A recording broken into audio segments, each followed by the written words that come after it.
seja bem-vindo, seja bem-vinda. Se você assistiu a esses vídeos em que eu falo da camisinha feminina e masculina, você já sabe, são os métodos mais completos, porque não só previnem a gravidez, como também evitam doenças sexualmente transmissíveis.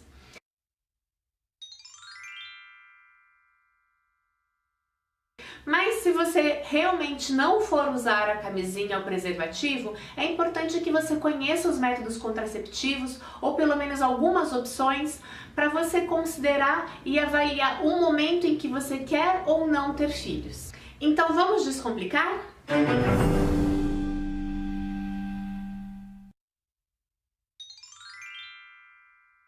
A pílula anticoncepcional é um dos métodos mais conhecidos.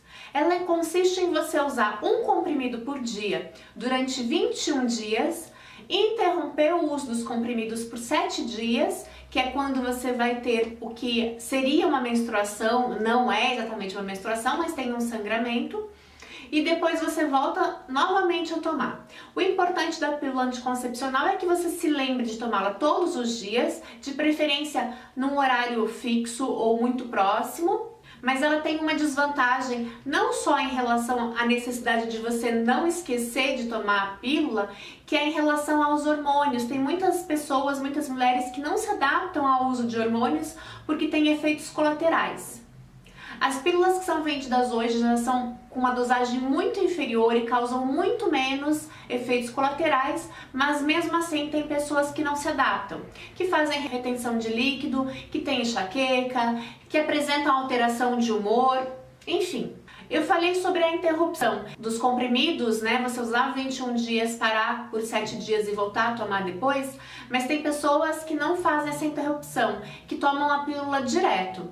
Então, cada caso é um caso e o importante é conversar com a ginecologista sobre isso para verificar se é um bom método para você e se você pode usar sem interromper ou se é melhor fazer essa pausa de 7 dias.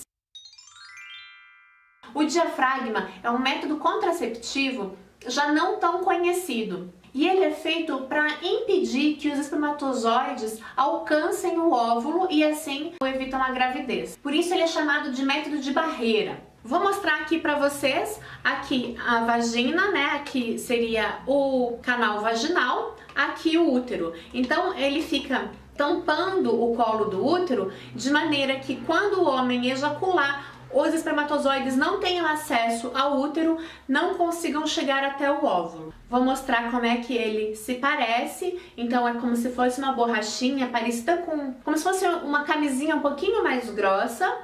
E tem essa borda que é bem firme. O diafragma é um método que você necessariamente precisa ir ao ginecologista ou ao ginecologista para poder fazer uso dele. Porque o profissional vai ter que medir o colo do seu útero para poder determinar qual é o tamanho. Ele tem alguns tamanhos e você tem que ver exatamente qual é o tamanho que vai ser o certo para você não ter uma surpresinha meses depois. A vantagem do diafragma é que ele não vai te dar uma alteração como faz o hormônio. O que poderia ser considerado uma desvantagem é a necessidade de você conhecer bem o seu corpo para fazer a inserção correta, e o tamanho dele precisa ser reavaliado caso você tenha uma perda ou um aumento de peso importante. Essa é uma sigla que significa dispositivo intrauterino, naturalmente porque ele é colocado dentro do útero. Ele é esse aqui, ó, esse Tzinho aqui, esse é o DIU de cobre. Para fazer essa colocação é importante que a mulher esteja menstruada, facilita que o colo do útero esteja mais aberto para que a ginecologista possa fazer essa inserção. Normalmente o DIU ele é indicado para pessoas que já tiveram filhos. Não é impossível, existem ginecologistas que mesmo a mulher não tendo tido filhos, ainda assim elas fazem a inserção. Mas é mais fácil de você conseguir colocar o DIU quando você já teve filhos. A beleza do DIU é que você pode ficar com ele por até 10 anos. Então você não tem que ficar se lembrando de tomar pílula, você não tem que ficar comprando ou buscando preservativo na unidade de saúde. Você simplesmente esquece da possibilidade de engravidar. O importante, claro, é assim que você fizer a inserção do DIU, você fazer acompanhamento dele. Você faz uma ultrassonografia vaginal logo nos primeiros dias após a inserção do DIU. um mês depois, e alguns médicos indicam que você repita 3 meses depois. Então, especialmente nesse primeiro mês, você continua usando o preservativo, que é para garantir que ele esteja bem certinho no lugar onde deve estar, para evitar de fato a gravidez. Na hora de colocar o DIU, você sente bastante dor, mas poucas horas depois você já não sente mais nada. Algumas pessoas referem ter um aumento de fluxo menstrual com o uso do DIU, mas não é todo mundo que se queixa disso. E uma ressalva importante é que os ginecologistas referem que o DIU ele aumenta o risco de infecção quando a mulher tem diversos parceiros sexuais. O DIU ele é colocado nas unidades de saúde mesmo, sem custo nenhum. Existe também o DIU Mirena. Ele faz uma liberação de hormônio e aí as mulheres que usam não menstruam. Ainda falando sobre hormônios, a gente tem um injetável. Tem a vantagem de que o paciente tem que tomar a cada 3 meses. A desvantagem é quando a pessoa tá lá bem feliz no segundo, terceiro mês e esquece de tomar de novo e aí engravida. A contracepção de emergência, mais conhecida como a pílula do dia seguinte, ela deve ser usada de fato como uma contracepção de emergência.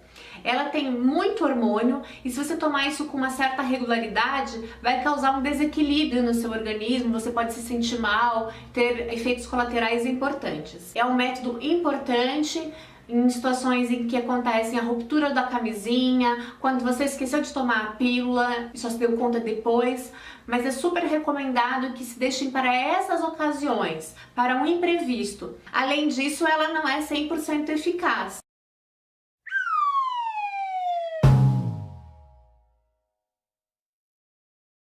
Então, quanto antes você tomar a pílula do dia seguinte, maior a eficácia, mas ela não garante que você não vai engravidar, apenas diminui o risco. Eu não falei de todos os métodos contraceptivos, eu não falei dos métodos naturais. Se você tem interesse neles, você me pede e eu faço um vídeo depois abordando cada um deles. Se você teve uma experiência muito boa com algum deles, faça aí uma sugestão para as outras mulheres também e verificarem se elas podem se beneficiar com eles. Se você teve uma experiência muito negativa também, conta aí pra gente, a gente pode conversar um pouquinho sobre isso. Claro que nenhum método é 100% seguro, o único método que realmente garante que não haja uma gravidez é a abstinência, mas para quem tem uma vida sexualmente ativa, a gente tem que considerar que imprevistos acontecem. É importante você conhecer bem o método contraceptivo,